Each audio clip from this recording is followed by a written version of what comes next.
All right, good morning, everybody, and welcome to the Sports Community podcast and live stream, Doing Sport Differently. I'm Steve Pallas, and really pleased to be joined by veteran sports administrator Rodney Keyaert, currently junior president, Lyndale Cricket Club, but previously been a long-term president. Rodney, welcome. Thank you. Thank you very much. Hello all. Now, Lyndale, for those that are listening around Australia, is in the outer southeast suburbs of Melbourne. Is that correct? Yeah, it's right in the middle of Noble Park North, just off Jackson's Road there. It's an area that has thrived over the journey, and not without its little tribulations. But it's a beautiful little spot. Yeah, indeed, it is. It is beautiful. But one of the characteristics of the area is the real changing demographic probably over the last maybe 20, 25 years. It's now a highly multicultural area. 100%. The club is going into its 58th year, and look, early days there was a lot of Smith and Jones per se. Now it's not.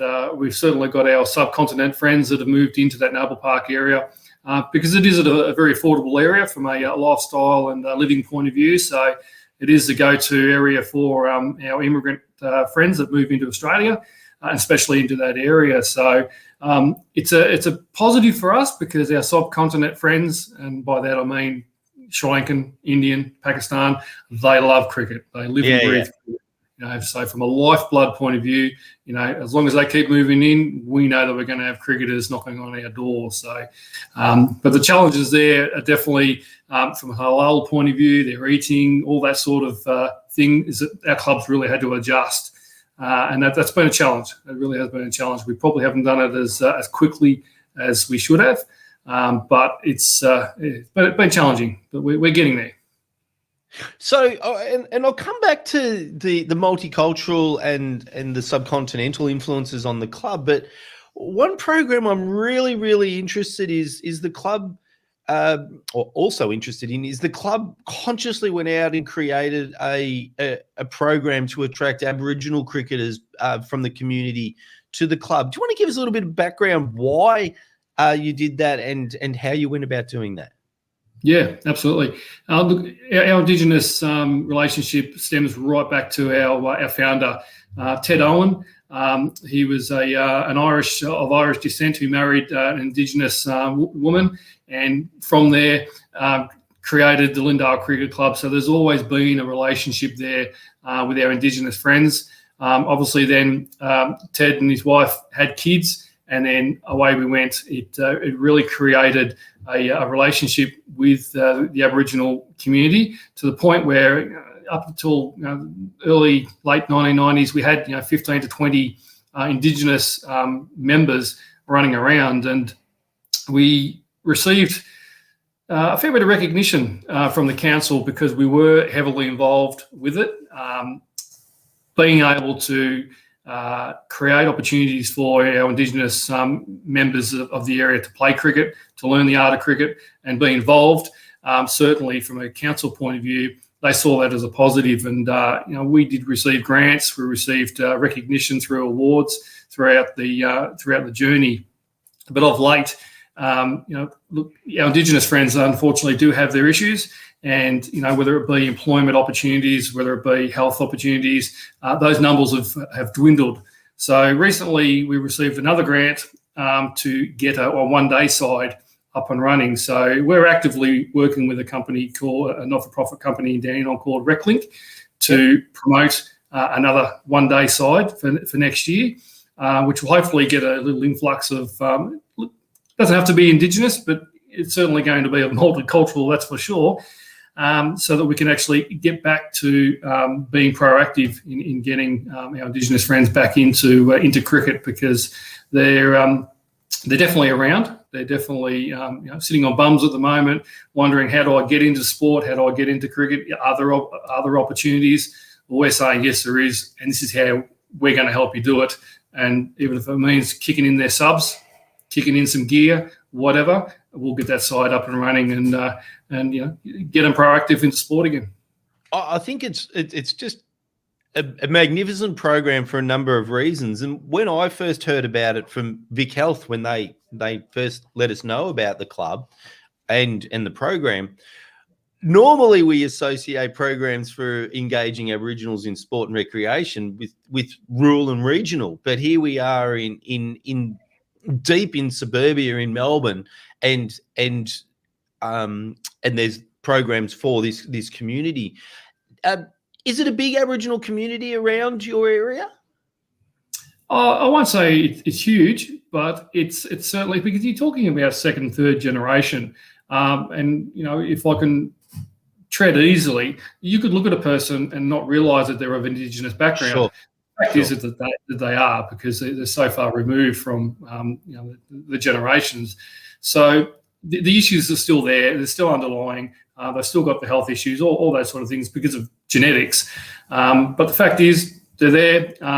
Endeavour Hills, Dandenong, Doveton, they're all sort of living around that sort of area. Once again, in those areas that are friendly from a population point of view and a price point of view. So yeah, look, absolutely, they're there. They know of us because of our past history and our previous efforts. So it's just a matter of reconnecting again from our point of view. We'll get the numbers up. Hopefully the proof will be in the pudding, and we'll get them back out playing cricket again. So yeah, absolutely. Brilliant. And one of the things that through the Doing Sport Differently series that we've heard time and time again is when a club identifies a group of people they would like to engage or invite to their club to participate, that there's lots of people that they can use to support that endeavour. And in your case, you've mentioned RecLink. So first of all, how did the relationship happen with RecLink? Did you go to them? Did they come to you? How did that occur? Oh, we certainly reached out to them. Prior to that, way back in the mid-90s, there was an organisation called VASAR, which was the Victorian Aboriginal Youth Sport and Recreation. And we were getting constant funding from them, which certainly supported our program, and that's why numbers were up at that point in time. But they disappeared. I don't know whether they merged, whether they fell through or whatever. So we were certainly looking for another funding source. It disappeared for a while, change of committees, those sort of things, directions drop off, and you sort of lose focus. But just recently we've reconnected with RecLink, because we were considering looking at our Sudanese friends. My opinion of the Sudanese is very similar to the West Indian cricketers. They're big, they're brawn, and you just think there's got to be a big, ugly, fast bowler amongst the Sudanese community. But so we're heading down that path. We were talking to RecLink about it, and the conversation just naturally gravitated back to Indigenous, and we sort of now have lumped it all together. Yes, there's a focus on Indigenous, but you know what? If an Afghan knocks on the door, if a Russian knocks on the door, they'll be part of that team, and it'll probably turn into a more multicultural team rather than just an Indigenous team. So RecLink have been fantastic. They're very proactive in what they do.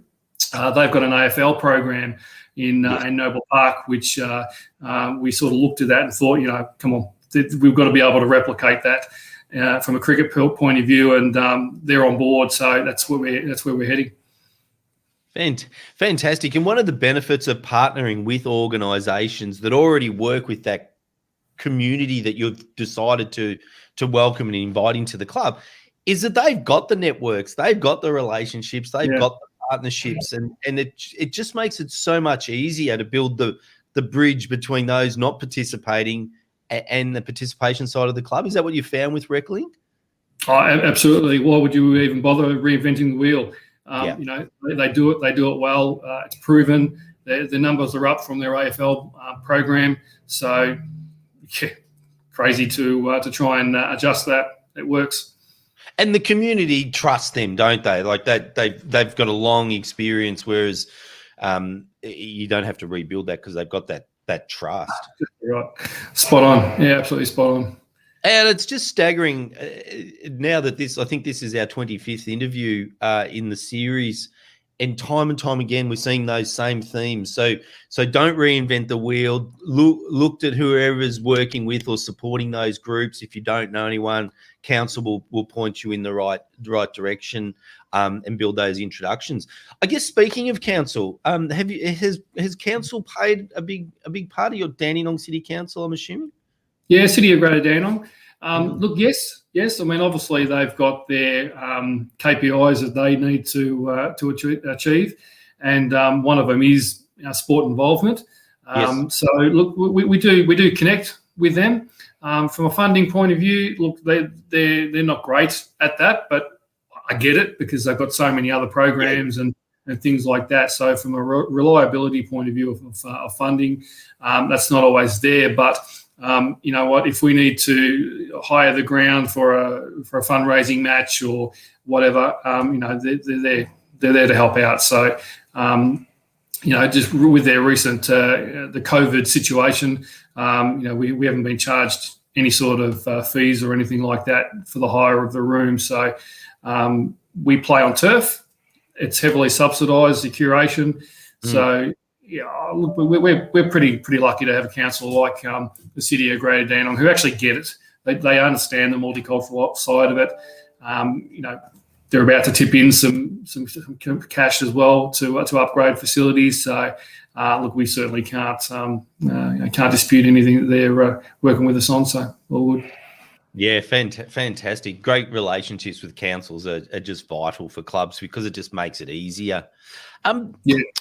So we're creating a new participation option, new or not new target audiences, but just going and formally inviting different audiences back.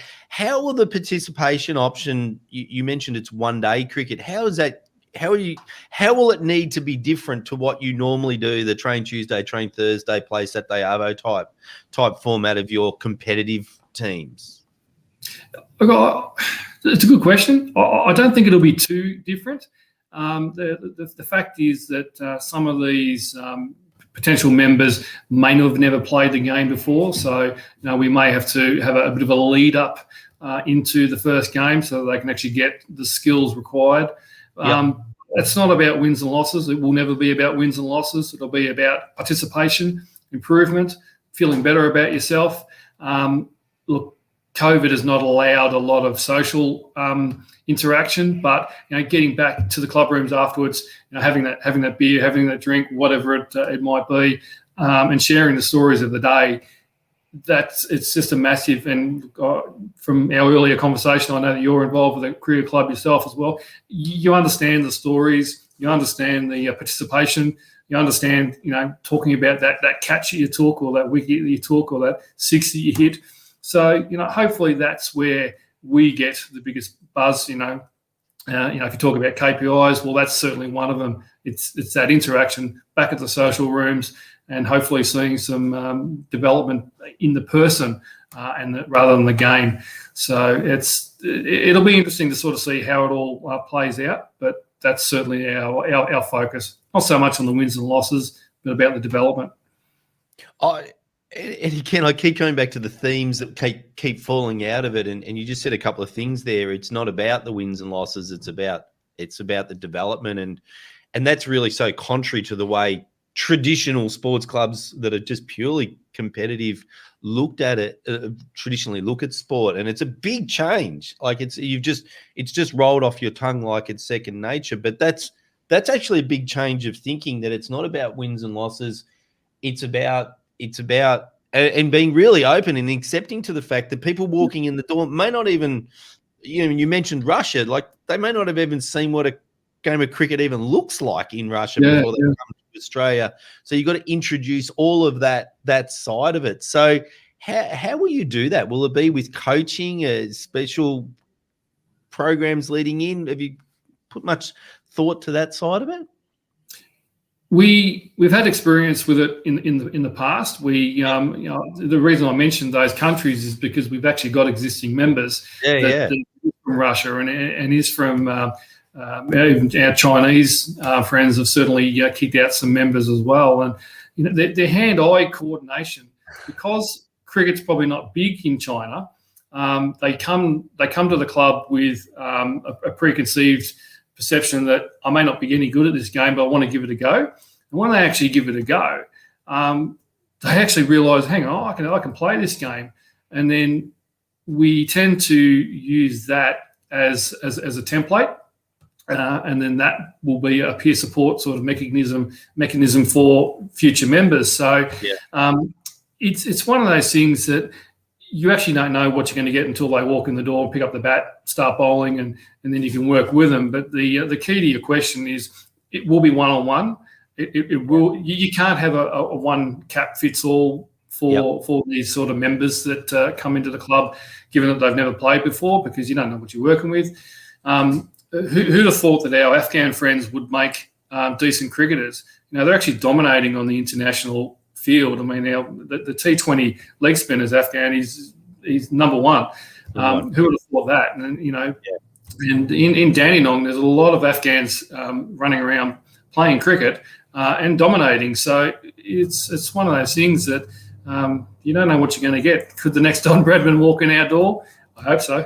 Absolutely, yeah. And I think that recognition that the one-on-one, that there's going to need to be a little bit of one-on-one to teach them, because cricket's got some funny skills, isn't it? Like batting and bowling is not a natural thing for someone just to pick up, like that action of bowling. It's not like throwing a basketball or something that is much more natural. At the risk of stereotyping a little bit, but Chinese national game is, or one of their national games is table tennis. So I'm assuming that hitting a much bigger cricket ball might be sometimes a little bit easier than that small table tennis ball that flies around as well. But that probably leads into some good after-match sort of activities as well, doesn't it?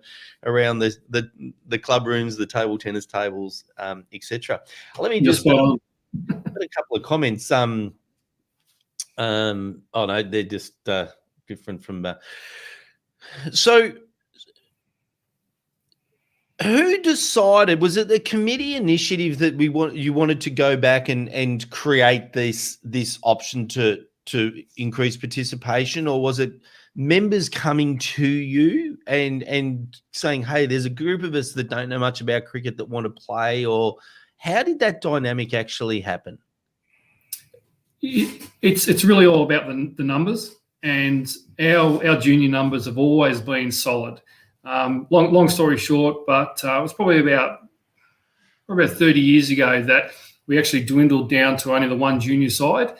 And at that point, we said we've got to do things different. So we implemented some things and some changes there. We got up to 5 or 6 sides, and we've been able to maintain that across the full contingent of 12s, 14s, 16s, and the blasters or whatever they call it at that time. But we've always had that junior program coming through, feeding through.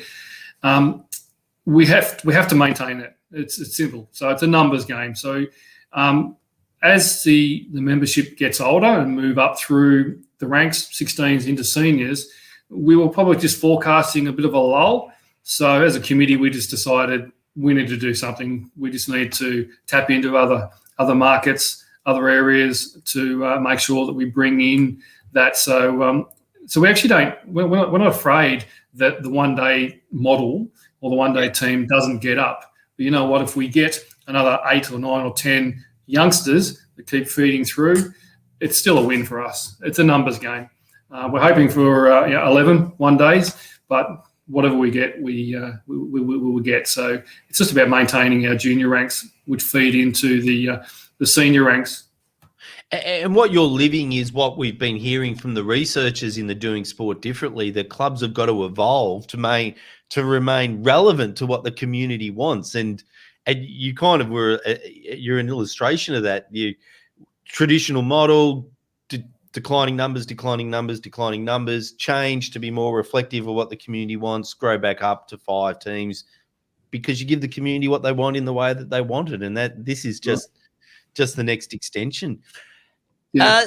Typically, when we're talking about club change and club evolution, there's an element often an element of resistance within the club, and or the traditionalists don't necessarily want to change from what they've always been doing, what they're comfortable with. And I was guilty of that. I've significantly resisted, different topic, but significantly resisted moving away from the traditional cricket felt hat to the baseball hat. I don't even know why I felt so strongly about it. It was ridiculous. But so the traditionalists can often put up those barriers and those resistance. Have you had that experience? And if so, how did you get around that or overcome those? It's a great question. And one of the biggest issues, funny enough, was in the canteen. One of the areas that we never really thought would be a major issue, probably because we didn't even consider it. But we just realised that after the game of cricket, we weren't seeing some of our Sri Lankan friends and our Pakistani friends back at the club rooms afterwards, and we would question them why. Well, there's nothing to come back to. We can't eat your meat pies. We can't eat your sausage rolls. You can't eat your hot dogs. Okay. We were very, very slow as a club to react and respond to the fact that they probably want a samosa, or they probably want a something else of their cultural food. So it took us a while, but once we adjusted our canteen food, we realised that they were coming back. They're not going to have a beer because some of our Muslim friends, culturally they can't drink beer. So we had something else. We had a beer replacement, things like that. So it took us a while to respond. There was a little bit of resistance. Come on, you got to have the meat pie and the where we can, but you put the meat pie there, and you make sure you've got the pan roll for the Sri Lankan friends. Simple as that. From a halal point of view, we've now got 2 barbecues. It's that cut and dry.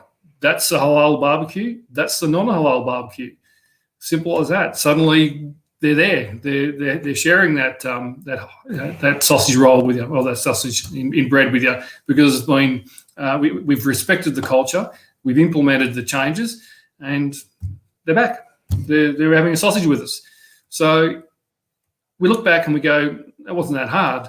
But it took us a long time for that light bulb to go off as to what we had to do. So that was a massive learning for us. Yeah, I'm not sure that it wasn't that hard. I would think about starting that journey and going, rightio, we've got the group that have always run the canteen.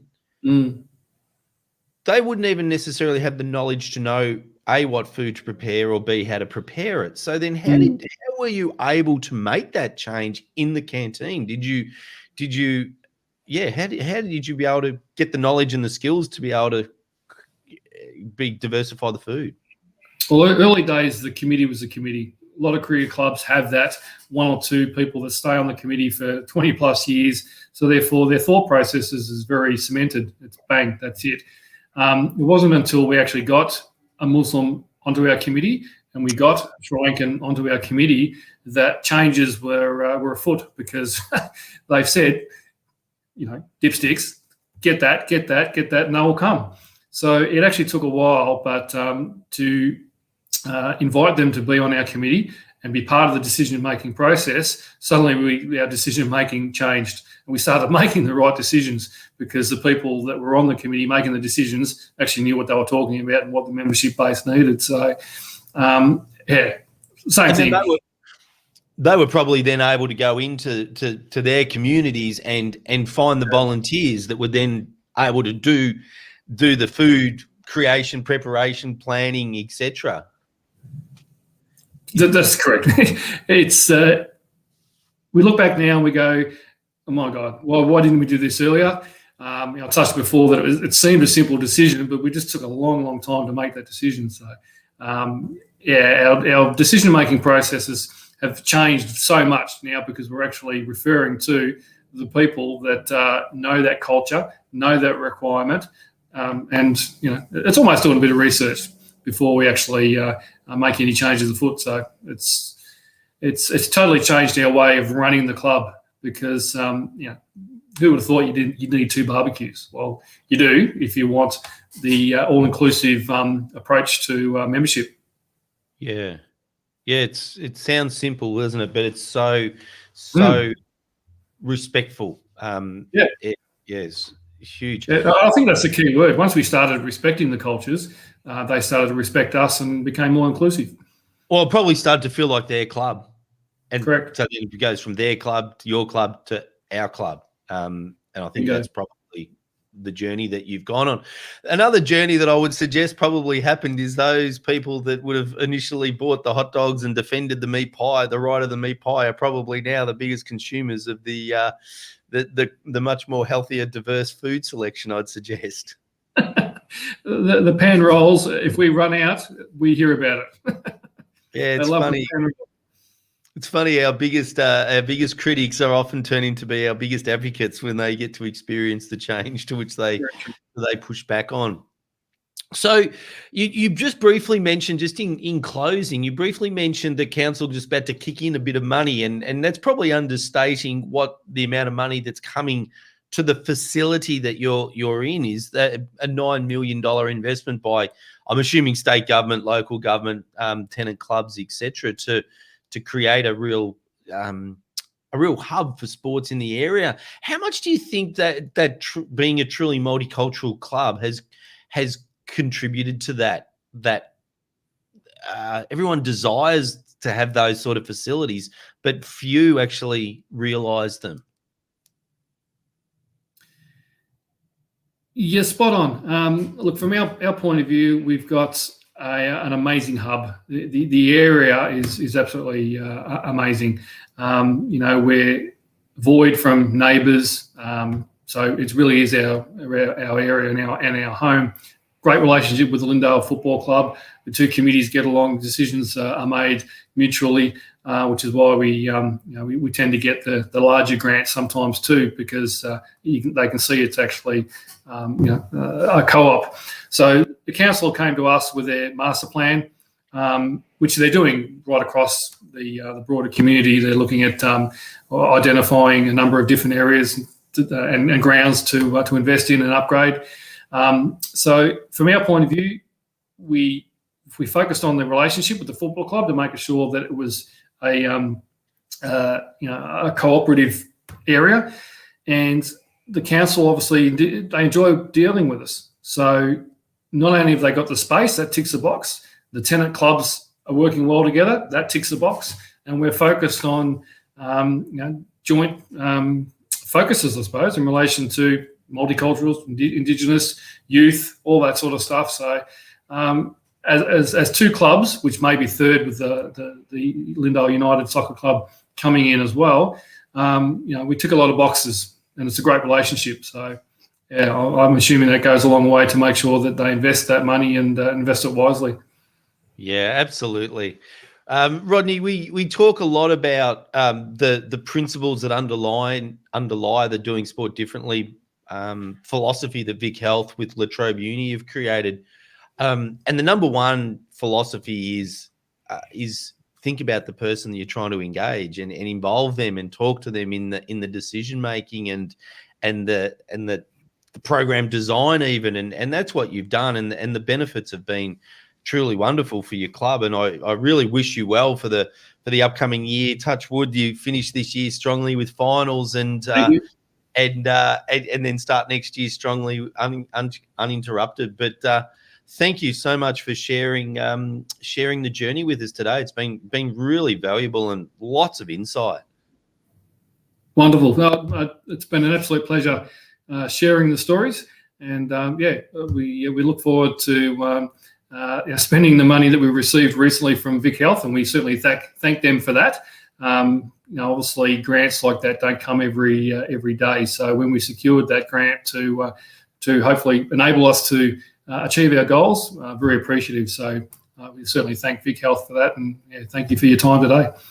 No, fantastic, Rodney. I really, really appreciate it. So for those, and Vic Health, we love what they do with the grant program, because they really, really support those clubs that are looking to do sport differently. And the benefits, I think, whether it was before the discussion or during the discussion, you said they will build it and they will come. Well, that's not really true. Build it in a way that they want at the time they want, in the flexibility that they need, then they will come, because what you've proven and what every one of these Doing Sport Differently episodes proves is just because people are not participating, it doesn't mean they don't want to. And I think that's what you found as well in your program. Great. Thank you very much. I'm glad you recognise it. And I look forward to obviously sharing more down the track. Fantastic. And that's what we love in cricket clubs, the ability to tell a good yarn. So Rodney Keyaert from the Lyndale Cricket Club, thank you so much. I'm Steve Pallas. So whether you're watching the live stream, whether you're watching your recordings on social media, or whether you're joining us on the podcast, thank you so much for being part of our sports community.